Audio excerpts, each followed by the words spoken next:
अवधेशपुरी महाराज जी हमारे साथ जुड़े हुए, जो कि पीठाधीश्वर स्वास्तिक पीठ से हैं। महाराज जी, आपको बहुत बहुत स्वागत है।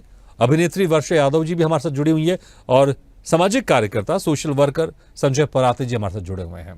सबसे पहले महाराज जी, देखिए, जिस तरह से 12 साल में एक बार कुंभ लगता है, उसी जगह में संगम में यहाँ पर लोग आते हैं, स्नान करने आते हैं, ध्यान करने आते हैं, आस्था के सलाब में अपने आप को रंगने आते हैं। लेकिन जब इस तरह की बातें सामने निकल कर आती है, जहां पर हम ये उम्मीद करते हैं कि वहां से धर्म का प्रचार प्रसार होगा, धार्मिक आस्था का बयार बहेगी, लेकिन जब इस तरह के रील सामने आते हैं, इस तरह की खबरें सामने आती हैं, तो कैसा लगता है? मुझे लगता है पीड़ा तो जरूर होती होगी। पीड़ा बिल्कुल होती है, क्योंकि हम लोगों को ऐसा लगता है कि कहीं न कहीं हम अपने उद्देश्य से भटक गए हैं। महाकुंभ का उद्देश्य ये नहीं। महाकुंभ का उद्देश्य अगर ये है तो मैं समझता हूँ फिर वो महाकुंभ नहीं। महाकुंभ इसलिए होता है क्योंकि भगवान सूर्यदेव मकर राशि में प्रवेश करते हैं, गुरु वृषभ राशि में प्रवेश करते हैं, और जो अमावस्या आती है उस पर चंद्रमा भी मकर में प्रवेश करते हैं, सूर्य के साथ रहते हैं। कुल मिलाकर के ये है कि ये एक मुहूर्त है जिसमें स्नान का महत्व है। ये वह मुहूर्त है जिस समय पर प्रयागराज में अमृत कलश की बूंदें गिरी थीं। अमृत कलश को लेकर के जब देवताओं में और दैत्यों में विवाद हुआ, तो उस विवाद में उसमें से जो कुछ अमृत की बूंदें गिरी, छलकने के बाद वही ये 4 स्थान है जहां जहां ये महाकुंभ आयोजित होते हैं। उसी में से एक स्थान प्रयागराज है। उसका महत्व इसलिए भी अधिक है क्योंकि प्रयागराज में संगम है गंगा और यमुना का, जहां सरस्वती भी प्रकट होती है। इसलिए गंगा, यमुना, सरस्वती, ये तीनों का वो संगम स्थल है। धार्मिक दृष्टि से, पौराणिक दृष्टि से और आध्यात्मिक दृष्टि से भी संगम का बहुत बड़ा महत्व है। माघ मकर गत रवि जब होई, माघ मकर गत रवि जब होई, तीरथ पते आप सब कोई, ऐसा गोस्वामी तुलसीदास जी महाराज ने श्री रामचरितमानस में लिखा है। तो ये हमारे आदि और अनादि काल की परंपरा है, प्रारंभ से चली आ रही है। वर्तमान समय में जैसे जैसे हम भौतिकवादी हुए, बहुत ज्यादा कुछ एडवांस अपने को समझने लगे, तो उसका जो मूल स्वरूप है, मुझे लगता है वो कहीं न कहीं विकृत हो गया है। और जो एक गुड मैसेज वहां से जाना चाहिए था, वह न जा करके इस प्रकार के अगर मैसेज जा रहे हैं, तो मुझे लगता है ये ठीक नहीं है। हालांकि मैं किसी की कोई निंदा और टीका टिप्पणी नहीं करूंगा।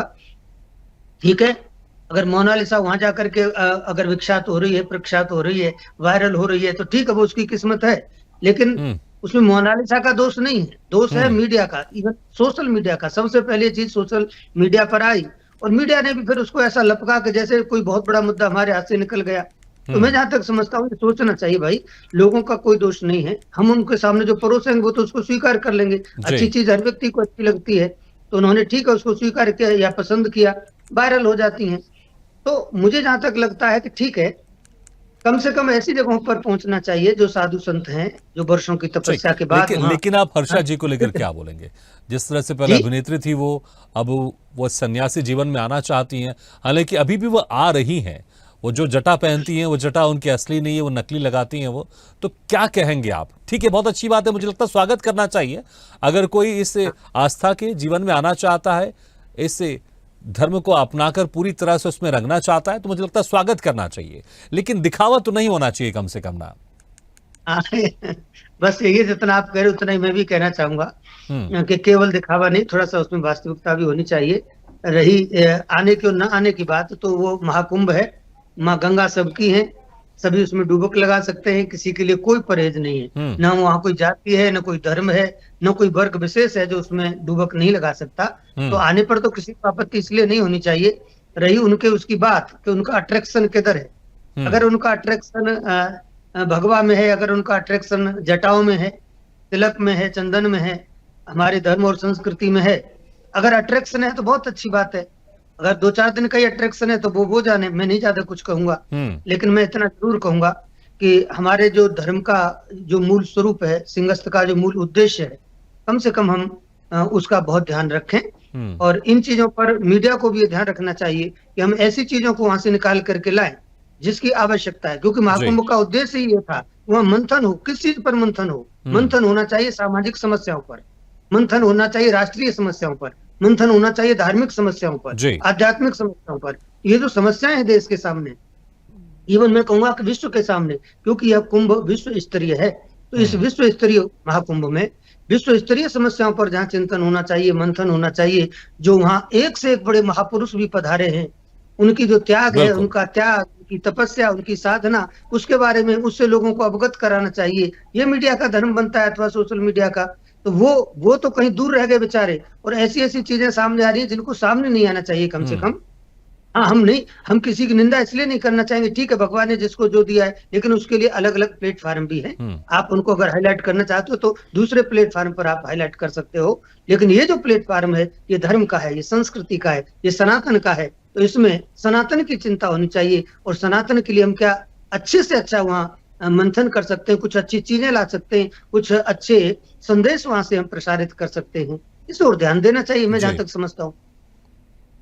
महाराज जी, लेकिन अगर कोई किसी अखाड़े से जुड़ा हुआ है तो उसको उस अखाड़े में शामिल करने से पहले कुछ जांच पड़ताल या कुछ दिशा निर्देश तो जरूर जारी करने चाहिए ना, कि अगर आप हमारे अखाड़े में आ रहे हैं तो आपको इन नियमों का पालन करना होगा, आपको सादगी बरतनी होगी, आपको नकली जटा नहीं लगाना पड़ेगा, आपको ना लगाना चाहिए आपको। तो कुछ दिशा निर्देश तो होते होंगे ना, अगर कोई अखाड़े में जुड़ता है तो? बिल्कुल दिशा निर्देश होते हैं, कुछ नहीं सब कुछ दिशा निर्देश होते हैं। बस बात यह है कि उन दिशा निर्देशों का पालन करना। अगर हम पालन करते हैं तो बहुत अच्छी बात है, वेलकम, नहीं तो फिर भीड़ कम हो जाती है। मुझे जहां तक ऐसा लगता है कि ये तो तरीका ठीक तो नहीं है, जहां तक मैं मानता हूँ कि 8 दिन के लिए हम लटाएं बढ़ा करके घूम लें और उसके बाद फिर हम मॉडलिंग करें, ये बात तो अच्छी नहीं है। लेकिन जहां तक तिलक चंदन लगाने की बात है, तो तिलक चंदन तो कोई भी लगा सकते हैं, भगवा कोई भी धारण कर सकते हैं, थोड़ी देर के लिए भी अपनी खुशी से, वस्त्र पर कोई आपत्ति किसी को नहीं है। हम सब अपनी स्वतंत्रता से पहनते हैं, सारे लोग भगवा पहन ही रहे, हम देख रहे हैं हर वर्ष में। आजकल भगवा तो आजकल ट्रेंड में है एक प्रकार से, ठीक है। लेकिन अखाड़े की जब बात आती है तो उसके जो कुछ आदर्श हैं या सिद्धांत हैं, कुछ मर्यादाएं हैं, उनका पालन अवश्य होना चाहिए, निश्चित होना चाहिए। वाकई